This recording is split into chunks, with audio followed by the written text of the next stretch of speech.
वक्ता चार चार बैठे हैं और श्रोता के रूप में अकेले नारद जी महाराज बैठे हैं।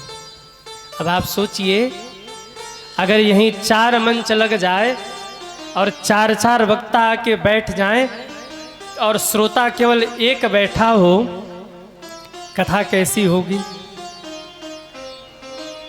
ये परम विचित्र कथा थी।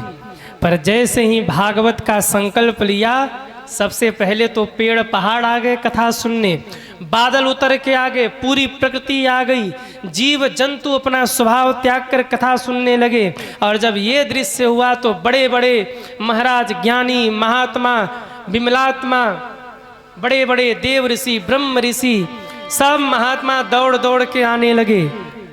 जो नहीं आता था, बड़े बड़े महात्मा डांट फटकार के ले आते थे, अरे चलो नारद जी कथा करवा रहे हैं। और जो कोई आस्कत कर जाता था, बड़े बड़े महात्मा जाके समझाते थे, कथा कभी कभी मिलती है, चलो कथा सुनो, चलो कथा सुनो, समझा समझा कर ले आते थे।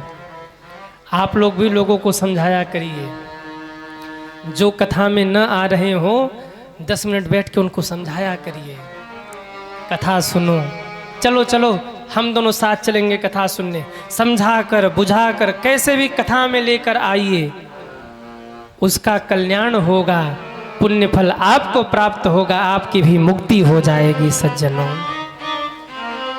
बड़े बड़े महात्मा आ गए, कथा आरंभ हो गई। और जब कहते कथा आरंभ हुई, सबने मिलके गाया, हरि शरणम हरि शरणम हरि शरणम हरि शरणम हरि शरणम हरि शरणम हरि शरणम हरि शरणम हरि शरणम हरि शरणम हरि शरणम हरि शरणम। सब गाइए, हरि शरणम हरि शरणम जय हो। हरि शरणम हरि शरणम।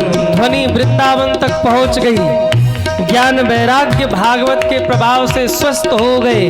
भक्ति ने दोनों बच्चों के हाथों को पकड़ा, आके हरिद्वार में प्रकट हो गई। हरि शरणम हरि शरणम हरि शरणम हरि शरणम। लोगों ने देखा कौन आई है, अरे भक्ति महारानी। भक्त नाचने लगे, ध्रुव जी आ गए, खड़ताल बजाने लगे, प्रहलाद जी आए, ढोल बजाने लगे, कोई आके मजीरा बजाने लगा, देवराज इंद्र प्रकट होकर मृदंग बजाने लगे, सरस्वती माँ प्रकट होकर बीड़ा बजाने लगी। पूरा आकाश भर गया देवी देवताओं से। सब गा रहे, आप लोग भी गाइए। क्या? हरि शरणम हरि शरणम हरि शरणम हरि शरणम। अरे जहाँ इतने भक्त आ गए हो, भगवान कहाँ पीछे रह सकते हैं? भगवान भी अकुला गए। लक्ष्मी जी ने कहा प्रभु क्या हो गया? बोले भगत बुला रहे। लक्ष्मी जी ने कहा तो चले। दोनों वैकुंठ से अंतर ध्यान हुए, आकर हरिद्वार में प्रकट हो गए। बोलिए लक्ष्मी नारायण भगवान की जय हो। सब दर्शन करके भाव विभोर हो गए। भगवान ने कहा वरदान मांगो, क्या चाहिए? वर मांगो। सारे भक्तों ने हाथ जोड़कर एक ही निवेदन किया, प्रभु यही वरदान देकर जाइए कि आज से आपकी कथा में जो भी आकर के बैठेगा उसके कल्याण करने की जिम्मेदारी आपकी होगी, उसका उद्धार आप करेंगे। भगवान ने कहा तथास्तु, आज से जो भी मेरी कथा में आएगा उसका उद्धार मैं करूंगा। भगवान अंतर ध्यान हो गए। भक्ति देवी ने कहा मैं कहाँ बैठूं? नारद जी कुश के आसन पर बैठूं, कि मैं कम्बल के आसन पर बैठूं, कि मैं लकड़ी के आसन पर बैठूं, मैं स्वर्ण आसन पर बैठूं, चांदी के आसन पर बैठूं, मैं कहाँ बैठूं? नारद जी कहने लगे, माँ आप भक्ति हैं, न तो कुश के आसन पर बैठिए, न तो कम्बल के आसन पर बैठिए, न तो स्वर्ण आसन पर बैठिए, न चांदी के आसन पर बैठिए। यहाँ जितने भक्त बैठे हैं सबके हृदय रूपी सिंहासन पर जाकर के विराजमान हो जाइए।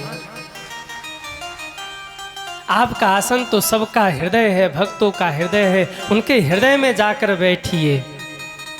भक्ति महारानी जाकर हृदय में बैठी, कथा आरंभ हुई।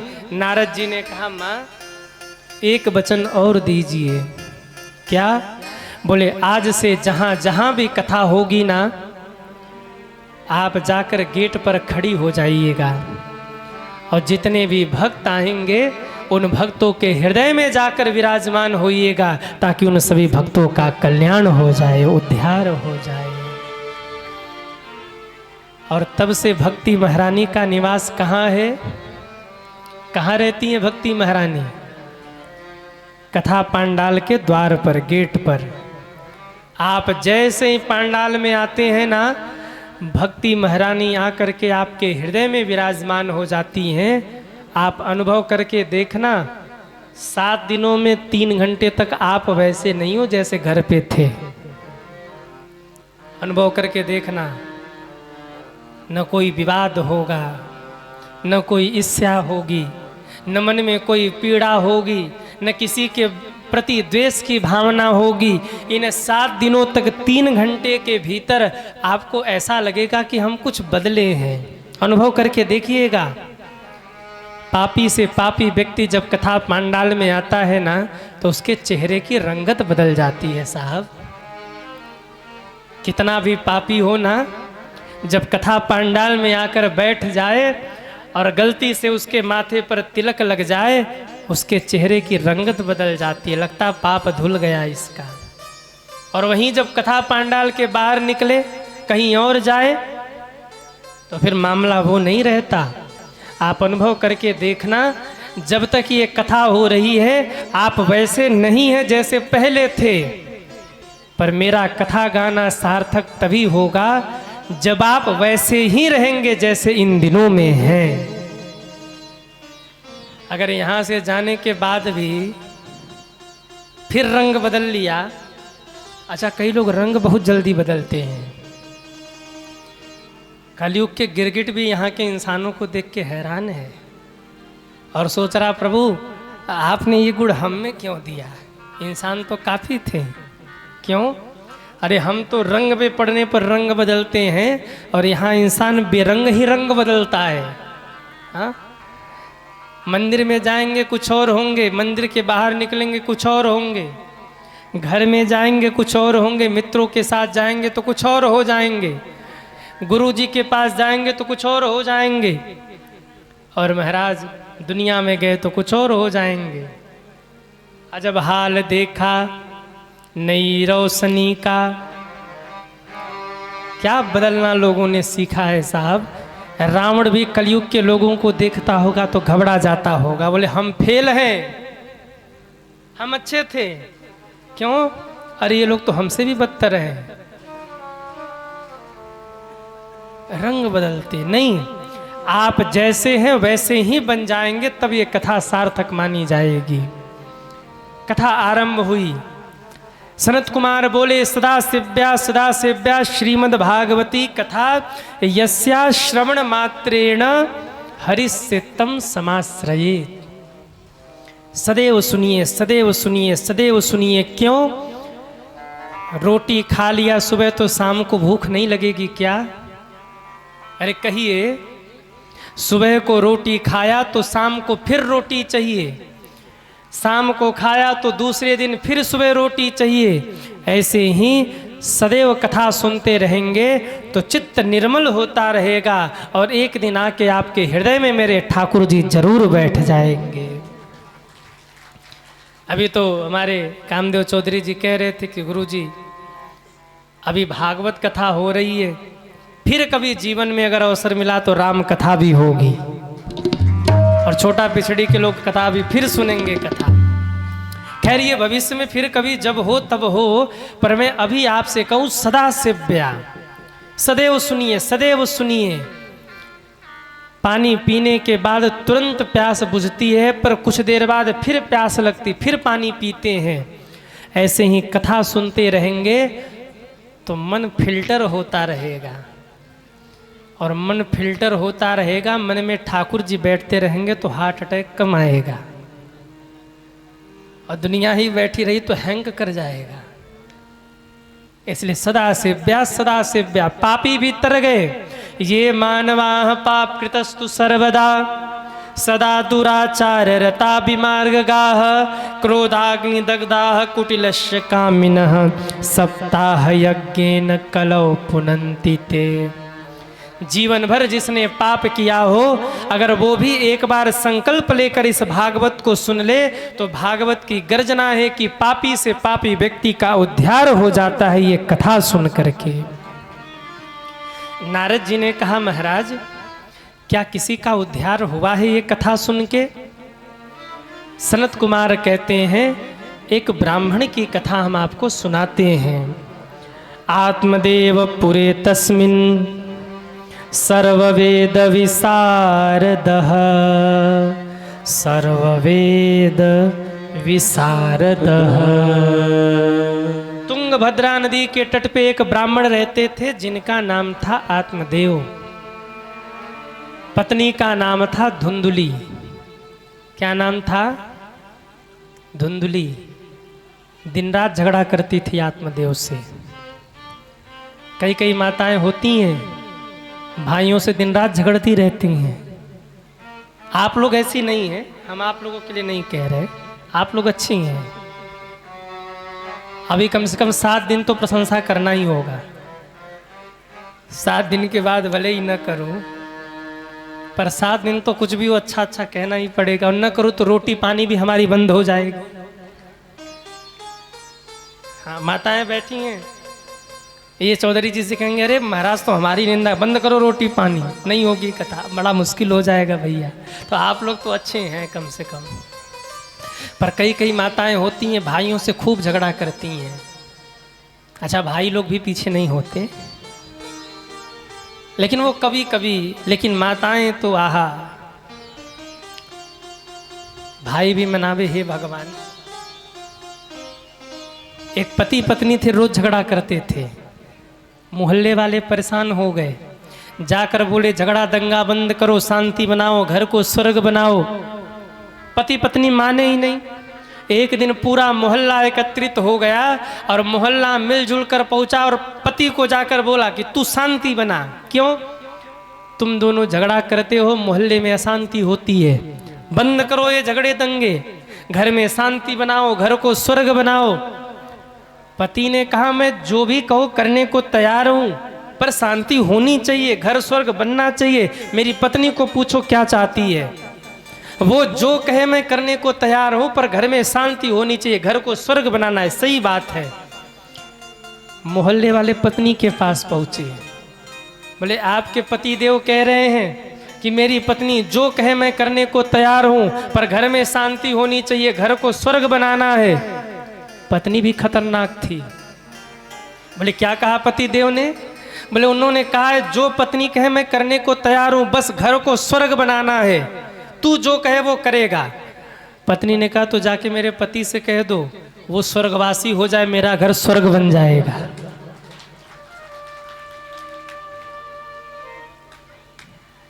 पति को हार्ट अटैक आ गया। कई कई माताएं, धुंधुली भी ऐसी ही थी। लोक वार्ता रता क्रूरा, प्रायसो बहुजल पिका। दिन रात झगड़ा करती थी। और महाराज एक न्यूज वाले टीवी में आते थे और दूसरी न्यूज वाली ये खुद थी। पूरे मोहल्ले में किसके घर में क्या हो रही है सब धुंधली को पता था। कहाँ कहाँ निंदा हुआ, कहाँ कहाँ चुगली हुई, कहाँ कहाँ कोई गड़बड़ हुआ, सब धुंधली को पता होता था। पर अपने घर में क्या हो रहा है ये धुंधली को नहीं पता था। मैं माताओं से निवेदन करूं, अगर अपने घर को बचाना चाहती हैं तो जगत को देखना छोड़ करके अपने परिवार को देखिए, क्योंकि आपका परिवार बचा रहेगा तो ही आपका संसार बना रहेगा, वरना सब नष्ट हो जाएगा। कई कई माताएं होती हैं दूसरों के घर की पंचायत करने के चक्कर में अपना घर बर्बाद कर लेती हैं। माताओं से निवेदन, विवाह के बाद ससुराल की संभालिए, मायके वाले मायके का देख लेंगे। और जो माताएं विवाह के बाद भी मायके की संभालने में रहती हैं ना, कि भैया भाभी में झगड़ा ना हो, वहाँ तो होगा नहीं, तुम्हारे घर में हो जाएगा। विवाह के बाद अपने घर को संभालिए। प्रत्येक बेटियों से निवेदन करूं, विवाह के बाद अपने मायके आइए तो ये मान के जाइए आइए कि ये पहले मेरा घर था, अब भी है, लेकिन पहले मेरा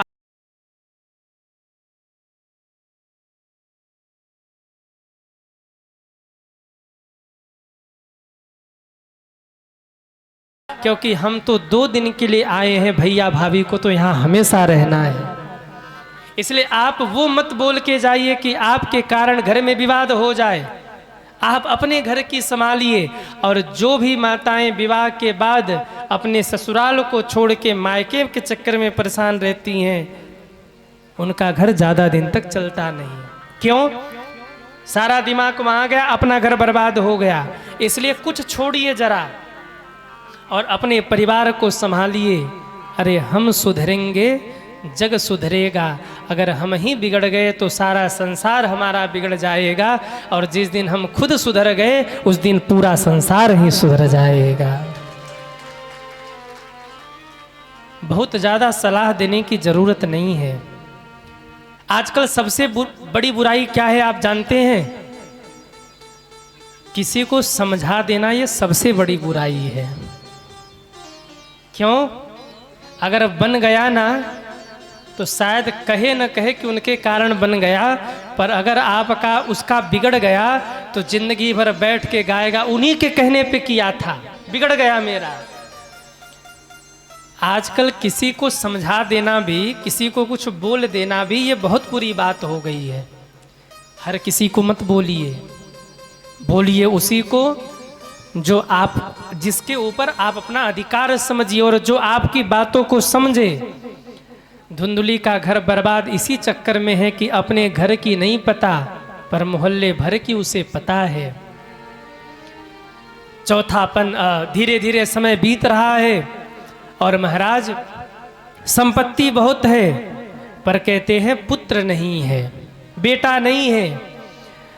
जीवन बड़ा अच्छा चल रहा था, लेकिन एक दिन किसी ने ताना मार दिया, अरे आत्मदेव तेरे को बेटा नहीं है।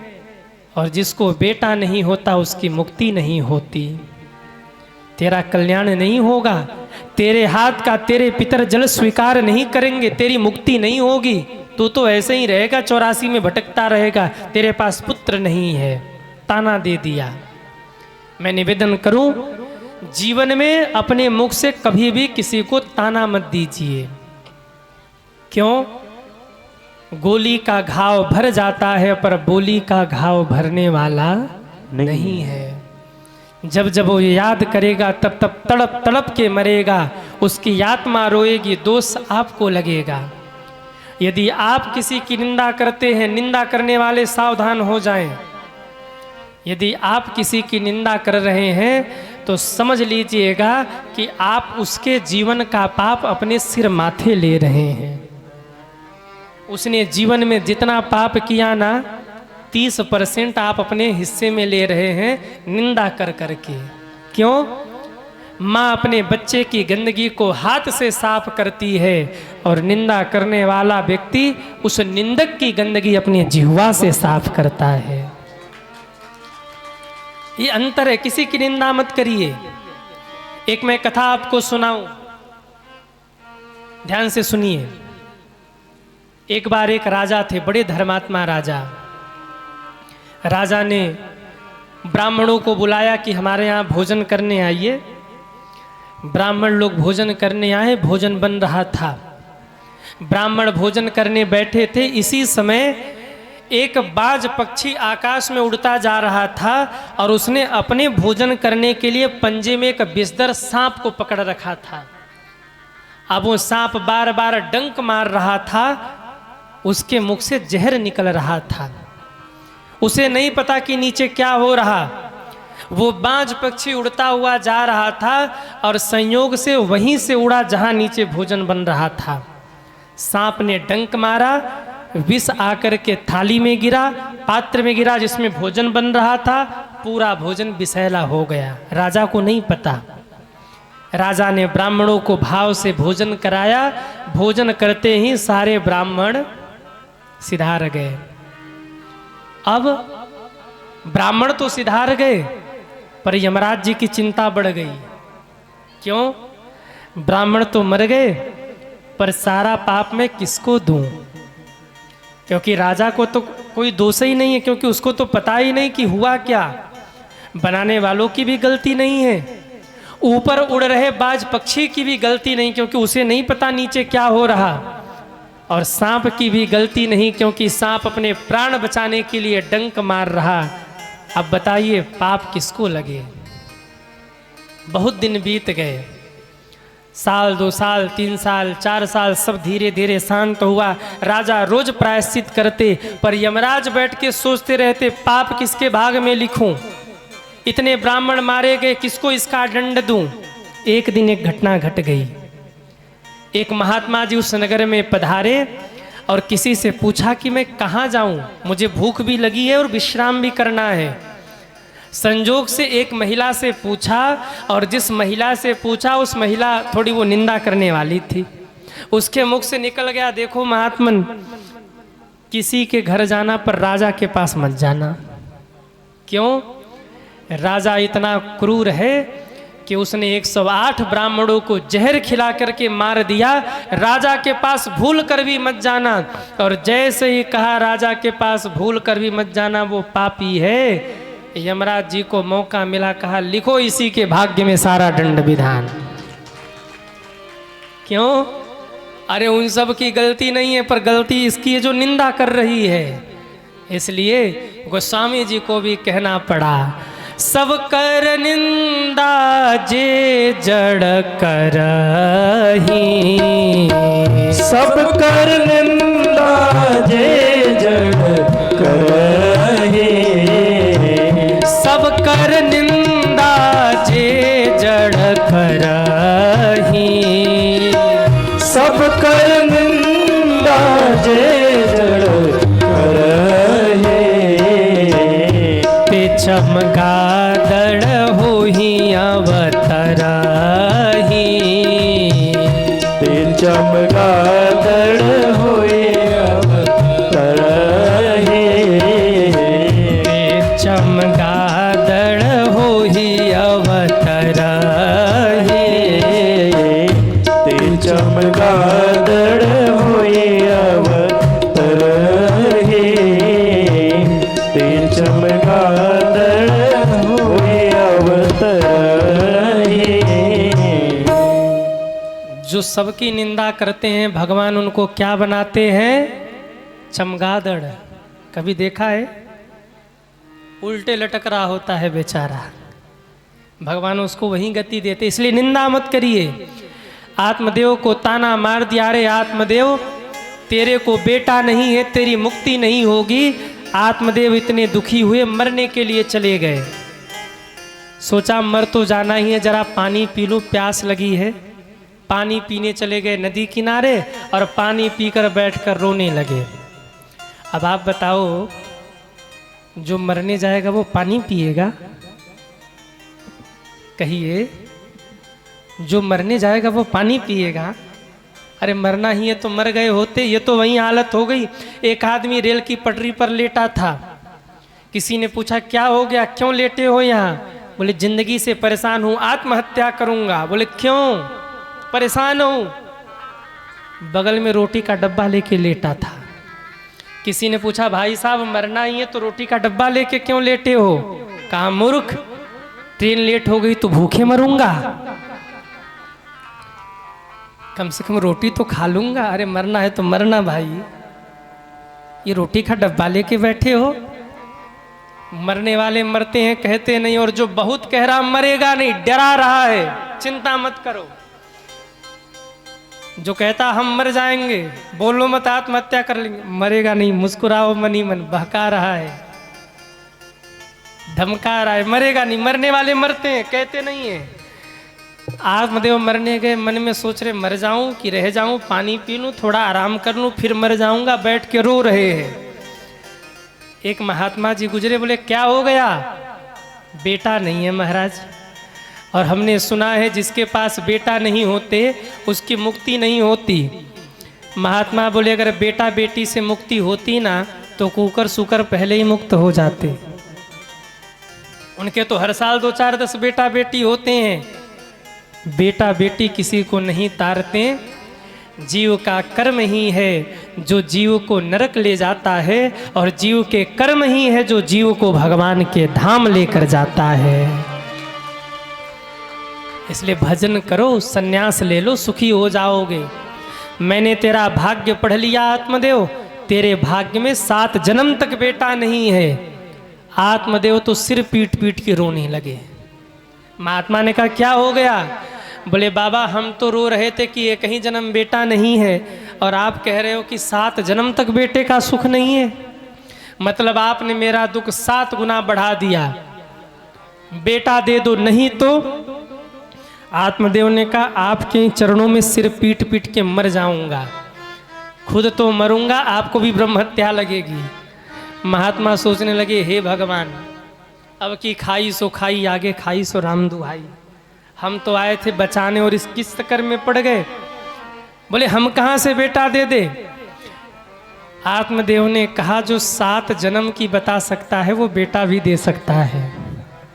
बेटा दे दो, नहीं अब तो पक्का मरेंगे। अभी तक तो केवल सोच रहे थे, प्लानिंग हो गई। अरे महात्मा को दया आई, बोले बेचारा मर जाएगा। एक फल निकाल के दिया, बोले ले जा अपनी पत्नी को खिला देना, उसको बेटा हो जाएगा। आत्मदेव दौड़े दौड़े आ रही, ओ धुंधली। धुंधली ने कहा हाँ महाराज। बोले ये फल लेके आया हूँ, खा ले, तेरे को बेटा हो जाएगा। धुंधली ने सोचा न जाने कहाँ से अला बला उठा लाए, रख दो महाराज, खा लूंगी। आत्मदेव जी रख करके चले गए। इसने घर के सारे काम निपटाए और बैठकर सोच रही हैं फल खाऊं कि ना खाऊं, फल खाऊं कि ना खाऊं।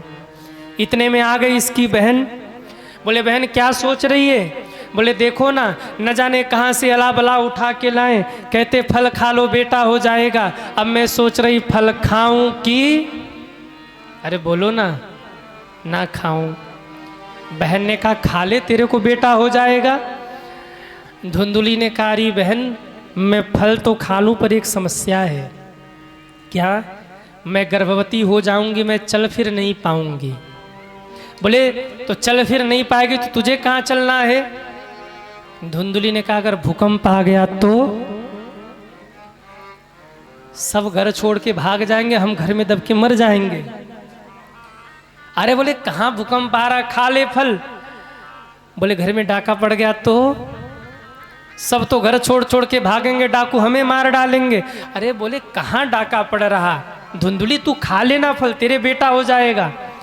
धुंधली बोली अच्छा एक बात बता बहन, मैं खा लूंगी फल, गर्भवती हो जाऊंगी, चल फिर पाऊंगी नहीं, मेरे घर का काम काज कौन करेगा?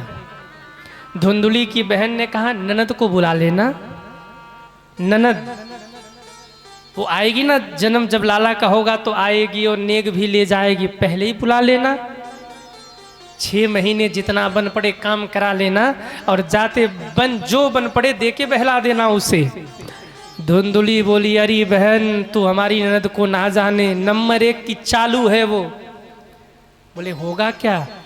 बोले मैं तो चारपाई पे पड़ी होंगी और हमारा सारा माल खजाना अपने घर उठा ले जाएगी, इसलिए कुछ भी हो जाए ननद को तो ना बुलाऊं। तो बोले काम कर। उसकी बहन ने सुझाव दिया तेरे गाय को भी बेटा नहीं है, बछड़ा नहीं है। जब से तू गाय की सेवा कर रही, एक बार भी गौ माता ने बछड़े को जन्म नहीं दिया। ये फल खिला दे गैया मैया को, संत के प्रसादी का परीक्षण हो जाएगा। बोले पति देव पूछेंगे तो बोले पेट में बांध लेना तकिया। और कह देना मैंने फल खा लिया, मैं गर्भवती हो गई।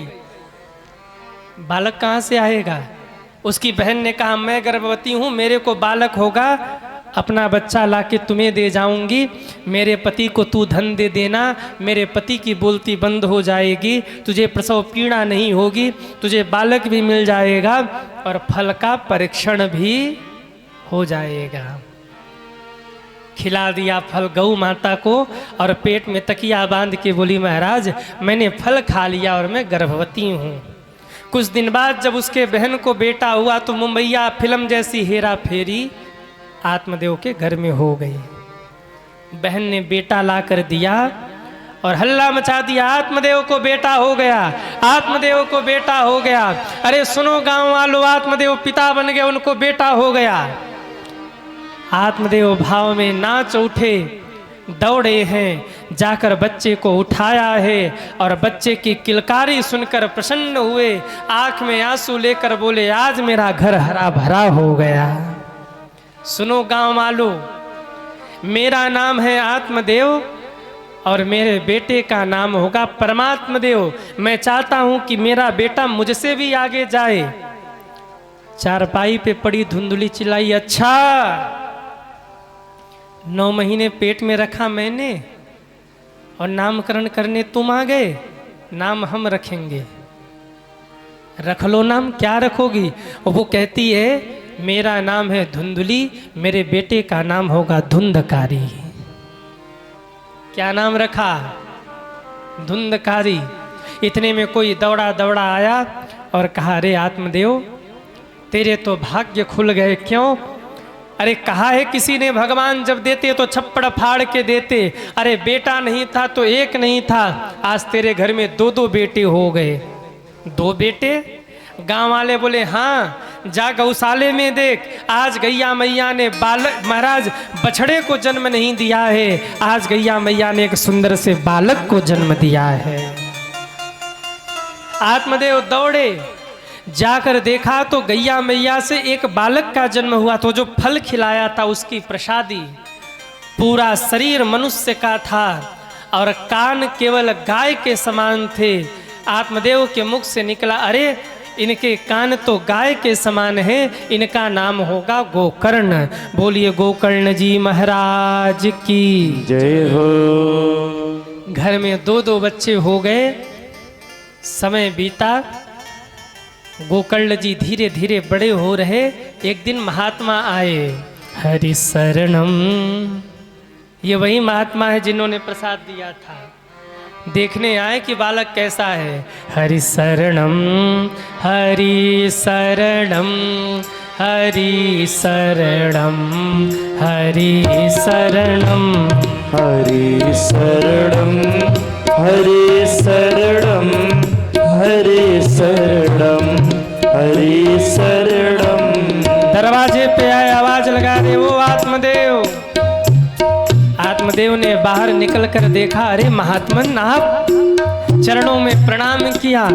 बोले बालक सलामत है, प्रसन्न है, अच्छे से है?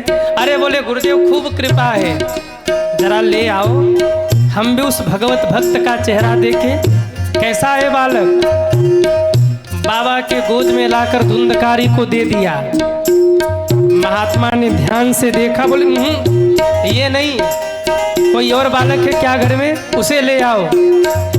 उसे बगल में रखा और जब गोकर्ण जी आए तो महात्मा झूम उठे, आहा अपने कुल का उद्धार करने वाला आ गया। कहा बाबा क्यों नाच रहे हो? महात्माओं ने कहा आत्मदेव दे दो हमें इस बालक को, हम पढ़ा लिखा कर इसे विद्वान बनाएंगे, जगत में तुम्हारा नाम करेगा, ये युगों युगों तक तुम्हारी कीर्ति गाई जाएगी इसके पिता होने के नाते। ले जाओ महाराज।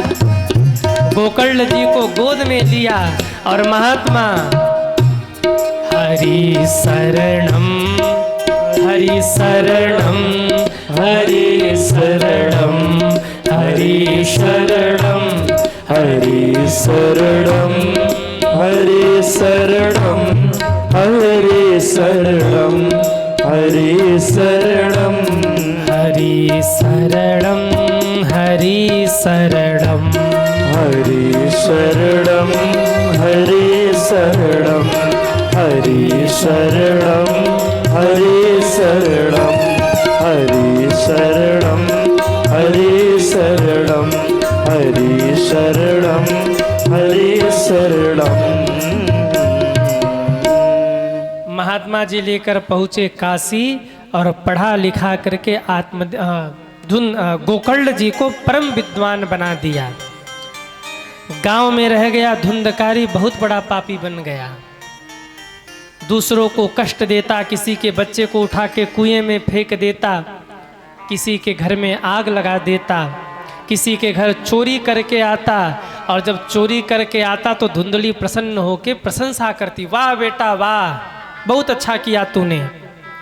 आत्मदेव घर के कोने में बैठ के रोते, अरे सत्यानाश करने वाली सत्यासनी, अरे पापिनी, तुझे समझ नहीं आता, बेटे की तू प्रशंसा करती है, चोरी करके आता है, पूरे गांव वाले थू थू कर रहे, आत्मदेव के नाम पे पानी फिर गया, और तू बेटे की प्रशंसा करती है। धुंधली झगड़ जाती है, अरे चलो चलो, जिंदगी भर इतना कमा के नहीं ला पाए होगे जितना एक कमा के अकेले लाता है, चुरा के लाता है। आत्मदेव जी दुखी हैं, रोज उलाहना रोज उलाहना रोज उलाहना, रोज डांटते हैं धुंधली को, पर धुंधली कहाँ मानने वाली थी सज्जनों। एक दिन आत्मदेव जी इतने दुखी हो गए कि घर के बाहर बैठ के रो रहे थे। उसी समय गोकर्ण जी आए, पिताजी को रोते हुए देखा, पास में गए, पिताजी क्यों रोते हैं?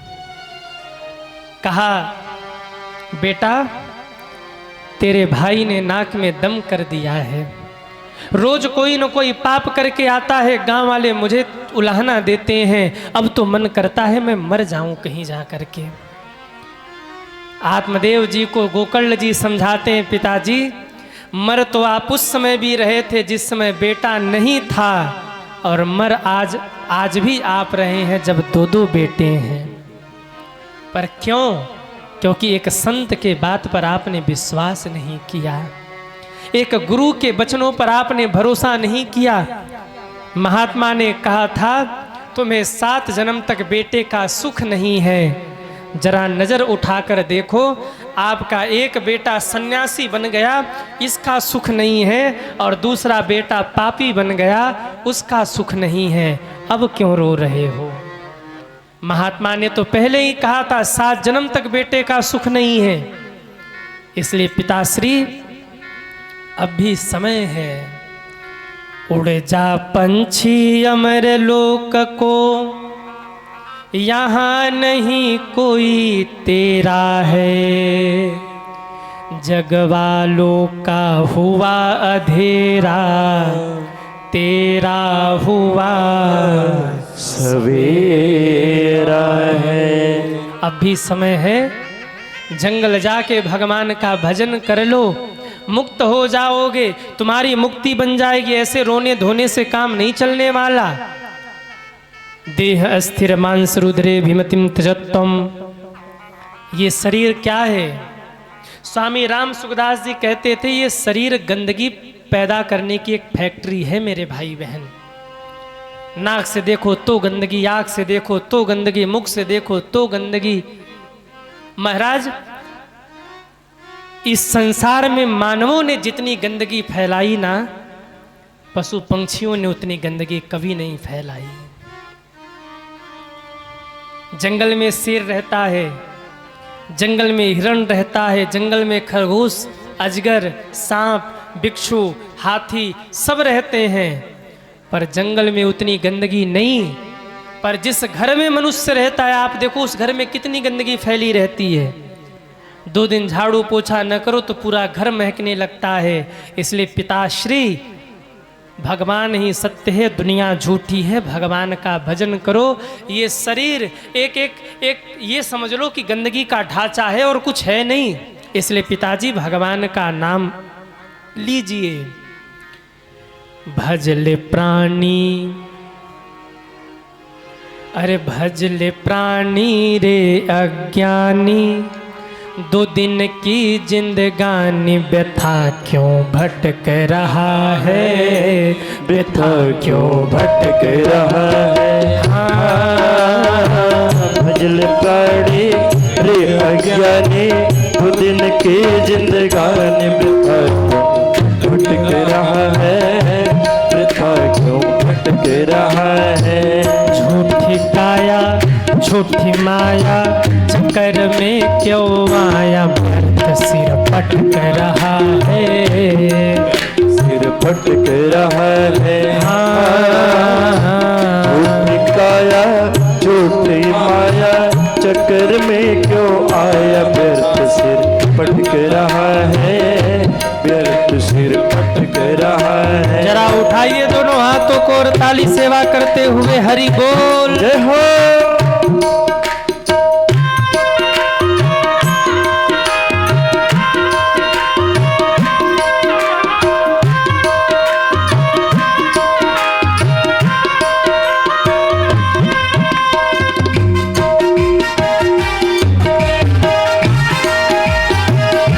जय हो।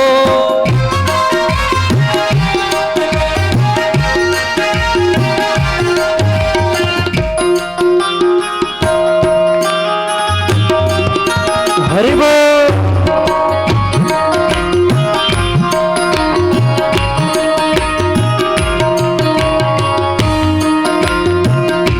चंचल गुमानी मन अब तो जन्म को सुधार ले, हाँ सुधार ले।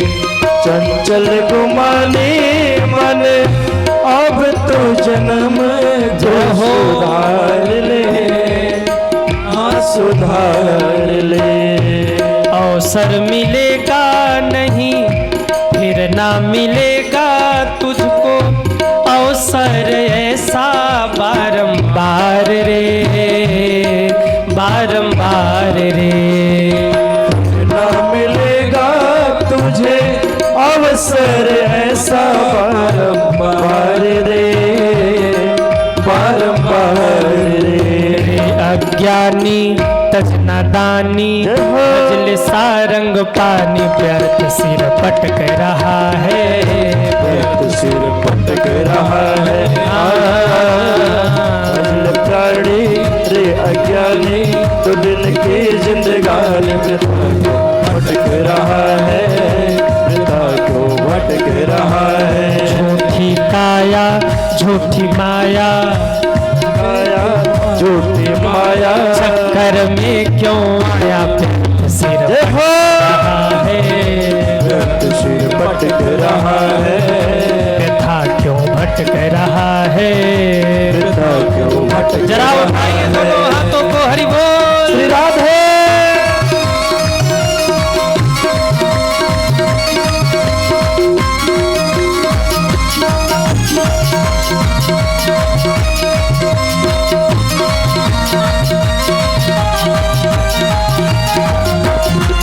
जय हो।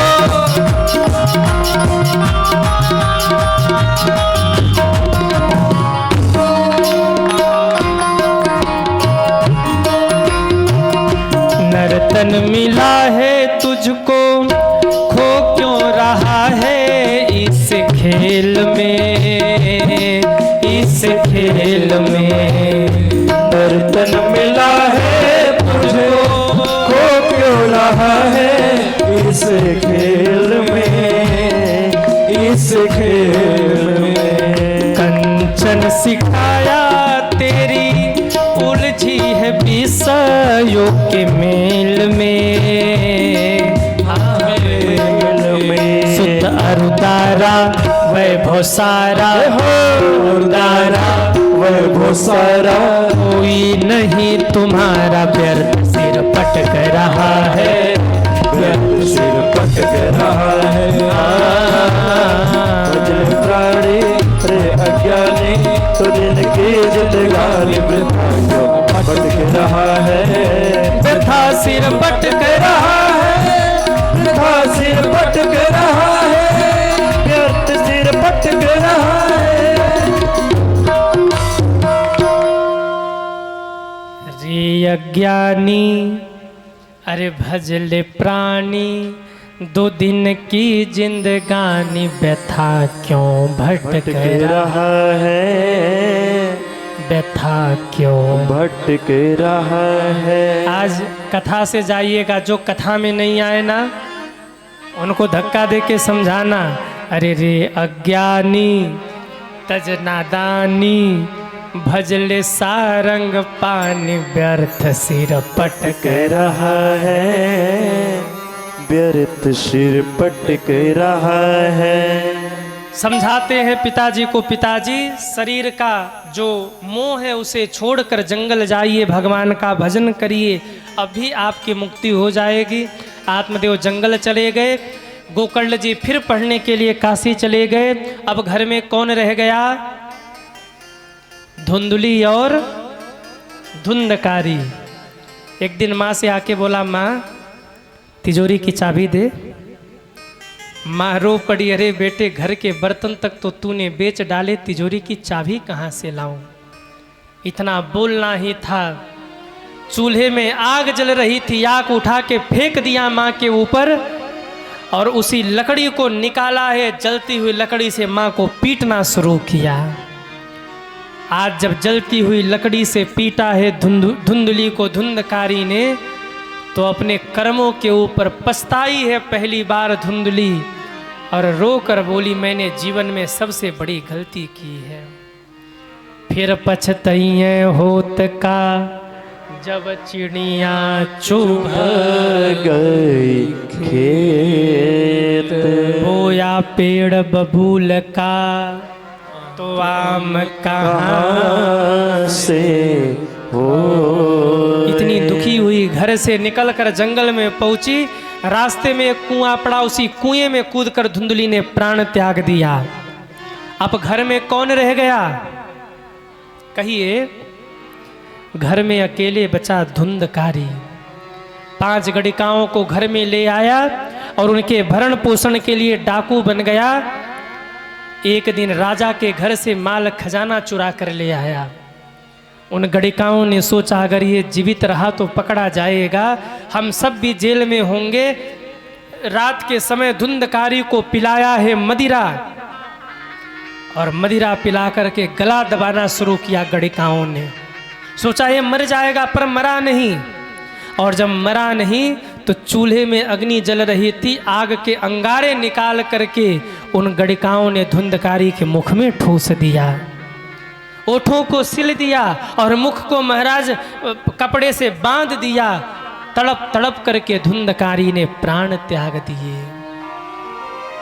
कितनी दर्दनाक मृत्यु मिली है आज धुंधकारी को सज्जनों। पापी का अंत ऐसे ही होता है। मर गया धुंधकारी, गड़िकाएं धन लेकर गायब हो गई। उसी घर में गाड़ दिया धुंधकारी को, और वो धुंधकारी था उसी घर में प्रेत बन गया। इधर गोकर्ण जी को कहीं से सूचना मिली कि मेरे भैया नहीं रहे। गया जी में जाकर पिंडदान किया, श्राद्ध किया। काशी जी में आकर पिंडदान किया। लौट के घर आए, देखा घर घर नहीं था, घर तो खंडहर बन चुका था, कोई रहने वाला ही नहीं है। घर में पहुंचे, एक वृक्ष था, वृक्ष के नीचे लेटे हैं और लेट करके हाथ का ही तकिया लगाया, सिर ऊपर करके सोए थे। रात के जैसे ही 12 बजे आंखें थोड़ी सी झपने वाली थी, उसी समय देखा तो सामने एक प्रेत खड़ा हो गया। देखते ही देखते वो प्रेत विशाल रूप लेकर भैंसा बन गया। देखते ही देखते अग्नि बन गया, देखते ही देखते जल बन गया, फिर देखते ही देखते अपने रूप में प्रकट हो गया। अब जरा सोचो, रात में ऐसा सपना भी दिख जाए तो क्या करेंगे? कभी हनुमान चालीसा नहीं पढ़ते होंगे, पर भूत को देख के याद आ जाए, जय हनुमान ज्ञान गुण सागर। हनुमान जी भी गदा फेंक के मारे भाग जा। रोज नहीं याद आता हनुमान चालीसा, आज याद कर रहे हो। यहाँ तो सामने दिख रहा है, पर डरे नहीं, हाथ में जल लेकर छींटा मारा, तू है कौन? गायत्री मंत्र पढ़ के छींटा मारा तो वो प्रेत बोला, अहम भ्राता त्वदीयोस्मि धुंधकारी नामता, धुंधकारी नाम, मेरा नाम धुंधकारी है भैया। मैं तड़प रहा हूँ अपने पाप कर्मों के कारण, प्रेत बनकर दुखी हूँ, परेशान हूँ, मुझे मुक्त करिए भैया, मेरा कुछ उपाय करिए। गोकर्ण जी ने कहा, मैंने तेरे लिए काशी जी में पिंडदान कर दिया, गया जी में जाकर श्राद्ध पिंडदान किया, तेरी मुक्ति नहीं हुई? वो प्रेत कहता, एक बार नहीं 100 बार भी गया जी जाकर के श्राद्ध पिंडदान करो तो भी मेरी मुक्ति होने वाली नहीं है। इतना बड़ा मैं पापी हूं भैया, मेरे लिए कोई और उपाय ढूंढिए। गोकर्ण जी बोले, सुबह होने दो, मैं कुछ करता हूं। जैसे ही सुबह हुआ, सूर्य भगवान को पुकारा। सूर्य भगवान ने आके कहा, अपने भाई को भागवत सुनाओ। क्यों? जब तक भागवत नहीं सुनाओगे, जब तक वो भागवत नहीं सुनेगा, तब तक वो मुक्त नहीं होगा, वो बहुत बड़ा पापी है। 1000 बार भी गया जी चले जाओ तो भी इसकी मुक्ति नहीं बनेगी, पहले भागवत सुनाओ, भागवत से ही ये मुक्त हो जाएगा। आहा, अनुष्ठान किया है। वो प्रेत आया। 5 मिनट और ध्यान से सुनिए आप कथा, इसके बाद हम सभी लोग आरती दर्शन की ओर चलेंगे। प्रेत आ गया, कहता, भैया बैठूं कहाँ? क्यों? मैं बैठ नहीं पा रहा हूं। पूरब से हवा चल रही, पश्चिम उड़ जा रहा हूं, पश्चिम से हवा चले, पूरब उड़ जा रहा हूं, मैं बैठूं कहाँ? सामने एक 7 गांठ का बांस था, कहा इसी बांस में बैठ जा। वो प्रेत जाकर बांस में बैठा। पहले दिन पहली गांठ फटी, दूसरे दिन दूसरी गांठ फटी, तीसरे दिन तीसरी गांठ फटी, 7वें दिन आते आते 7 गांठें फट गई और वो जो प्रेत था दिव्य स्वरूप धारण करके प्रकट हो गया। सज्जनों, बोलिए भागवत भगवान जय हो। प्रेत दिव्य स्वरूप धारण करके प्रकट हुआ, दिव्य विमान में बैठ करके भगवान के धाम चला गया और उस प्रेत की मुक्ति हो गई। गांव वालों ने कहा, ऐसा अनर्थ क्यों? हमने भी कथा सुना, हमारे लिए विमान नहीं आया। तब गोकर्ण जी ने कहा, तुमने सुना पर गुना नहीं। तुम सोचते रहे प्रेत के लिए कथा हो रही, हम बैठ जाते हैं। अरे सुनो, गुनो, संकल्प लेकर आनंद लो और जीवन में उतारो, तब कल्याण होगा। दोबारा फिर कथा का आयोजन हुआ। पूरे गांव ने संकल्प लिया और जब भाव से कथा सुना तो 7 दिन बाद सबके लिए विमान आया और पूरा गांव ही विमान में बैठ करके भगवान के धाम चला गया। बोलिए भागवत भगवान की जय हो। धन्यम भागवती वार्ता प्रेत पीड़ा विनाशिनी, प्रेत पीड़ा विनाशिनी। धन्य है ये भागवत कथा जिसने धुंधकारी जैसे प्रेत को भी तार दिया। आप लोगों को भी तरना है? अरे हाँ या ना? कितने लोगों को तरना है? हाथ उठाइए। जिनको जिनको तरना है। आज कथा विश्राम हो रही है। वैसे आप लोग आ गए थे, कल से भी जैसे आज आए थे वैसे कल से भी बिल्कुल कथा के समय से पहले आइए और पूरी कथा को ध्यान से मन लगाकर सुनिए और विश्राम की आरती का दर्शन करके भगवान का नाम जपना शुरू करिए। 7 दिनों तक खूब भजन करिए और भगवान में मन लगाकर कथा सुनिए। जैसे धुंधकारी जैसा प्रेत तरा, जैसे गोकर्ण जी के गांव के लोग तरे, ऐसे ही आप लोगों की भी मुक्ति हो जाएगी, आप लोगों का भी कल्याण हो जाएगा। सज्जनों, ये भागवत की महिमा है।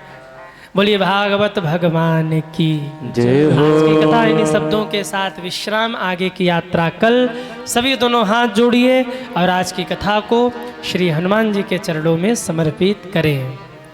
कथा विसर्जन आज की सुनहु बीर हनुमान, राम लखन सीता